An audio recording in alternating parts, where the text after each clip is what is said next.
Komnas HAM untuk anak ini sangat membantu, Pak. Ya, betul. Karena beliau sejak awal tanggal 24 sudah sampai di Bali. Nah, kita terus intens, Pak Kapolda sendiri. Artinya bahwa karena dari kepolisian berita yang disebarkan adalah hilangnya anak. Jadi Anda mencari keluar, kan dari Komnas HAM menuju ke orang tuanya pada saat itu. Betul. Kita sama-sama. Bahkan tadi Bang Aris sudah menyampaikan, pada saat datang ke rumah itu juga ada anggota kami mendampingi sama-sama. Nah, sehingga kita terus melakukan kerjasama itu.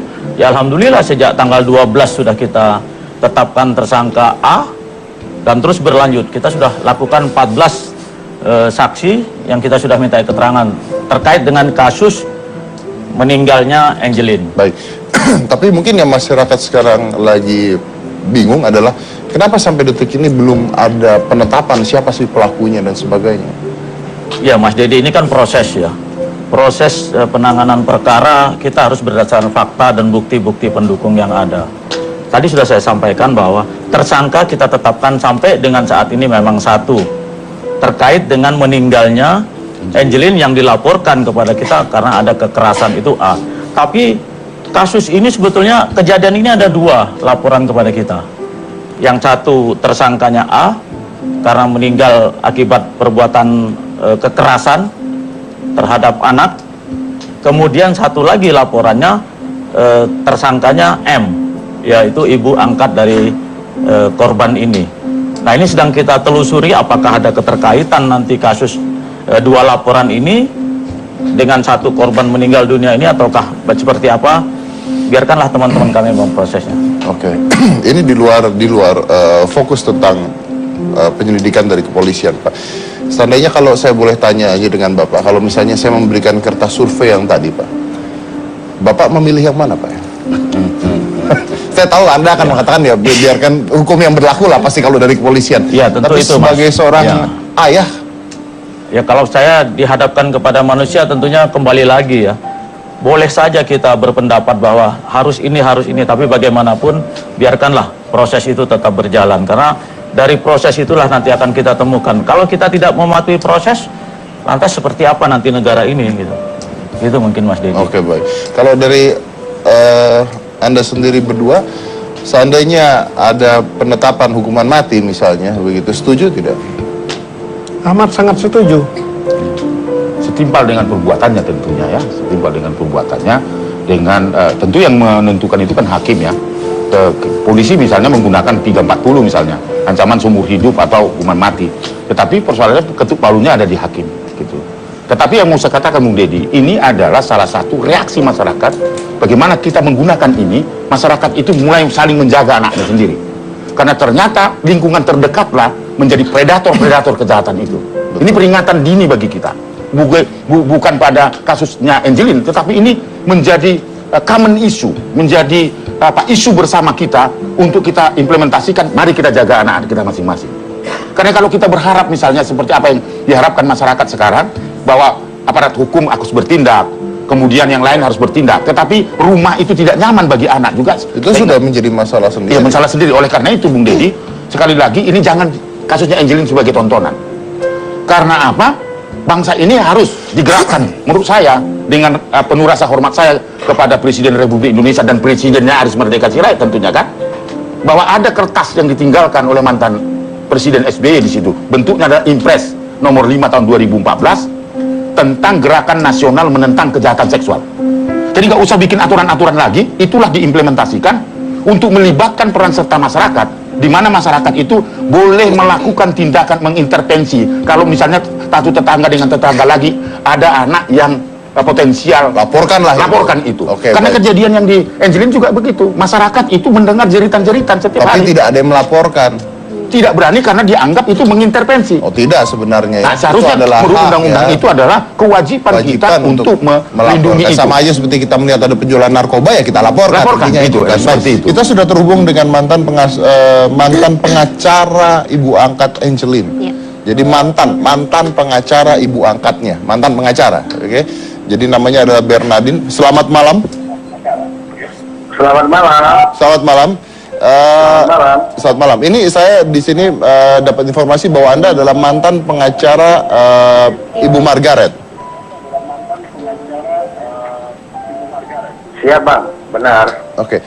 Kalau mantan pengacara artinya Anda sudah tidak lagi membela Ibu Margaret. Kenapa Anda berubah? Apa yang membuat Anda berubah? Baik, Bang Deddy, terima kasih waktunya. Dan mohon maaf juga, saya nggak bisa hadir di acara Abang secara live. Jadi per tanggal 12, itu sekitar jam 12, saya ditelepon oleh rekan saya namanya Bu Popi.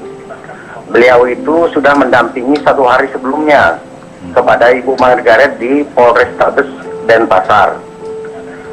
Beliau menelpon saya, Bang, ini ada keluarga Bu Margaret membutuhkan kita untuk mendampingi Bu Margaret di Polrestabes. Saya bilang, oh ya oke, nanti setelah saya sholat Jumat dan mendampingi klien di Polsek Kuta akan saya merapat ke sana.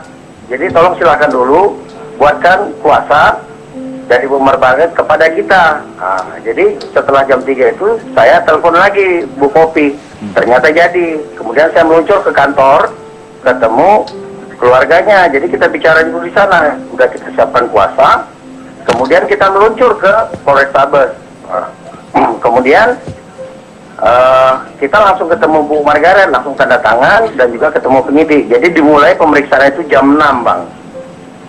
Oke. Nah, setelah pemeriksaan berlanjut, sudah selesai, terus saya baca lagi, saya tanya lagi Ibu Margaret, apakah jawaban Ibu nomor sekian ini sudah benar. Akhirnya sampai selesai, kita tanda tangani bersama, selesai pemeriksaan tersebut. Terus saya mohon izin kepada Bapak Kasat Reskrim, Pak Nengasa Diarto, Pak mohon izin, ini beliau ini kan masih saksi.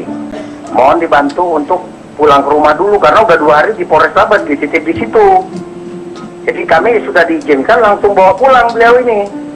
Sampai di parkir, beliau itu didampingi anaknya namanya Christine lewat pintu belakang karena wartawan banyak di depan. Saya bilang lewat belakang aja. Nah, kita bertiga tim itu langsung makan karena udah lapar malam kan. Nah, pada saat kita makan itu, jadi anggota dari Reskrim telepon lagi dari PPA. Itu Ibu Margaret kemana? Jadi kita kasih tahu itu ke daerah Canggu waktu itu sama si Christine. Nah, kemudian ada salah satu anaknya itu telepon, Bu, tolong besok harus laksanakan seperti ini. Terus diceritakan kepada saya, apa itu Mbak? Wah, ini begini-begini. Saya bilang kalau itu yang diminta, besok juga kita harus mundur. Nah, sampaikan besok kita ketemu lagi di kantor jam 11. Akhirnya ketemu itu setengah 12. Oke. Nah, bertiga mereka, ada 2 keluarga dari Jakarta yang katanya mewakili kepentingan keluarga besar Bu Margaret. Maaf, Anda tadi belum mengatakan kalau begini-gini kita harus mundur. Mundurnya karena apa itu begini-begininya, Pak? Itu udah makanya nanti saya kasih tahu, Bang. Kita waktunya nggak banyak, Pak, soalnya, Pak. Oh, baik. Jadi apa yang dikatakan itu sudah prinsip kita sebagai pengacara. Kita pertama kita tidak bisa diatur. Kedua, apabila kita laksanakan itu sudah bertentangan dengan moral kami tentang dan kepentingan masyarakat juga nanti terganggu malah kalau kita laksanakan itu.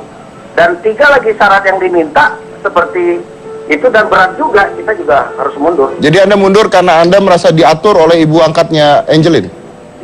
Tidak, kalau Margaret itu nggak pernah ngatur. Justru Ibu Margaret itu kooperatif sama kita dan kita tidak pernah ketemu lagi setelah malam itu. Bahkan yang kita bicara ini dengan keluarganya. Nah, kita dari prinsip itu aja kita sudah tidak senang. Anaknya artinya? Apalagi apa yang diminta. Jadi anak dari Ibu Margaret?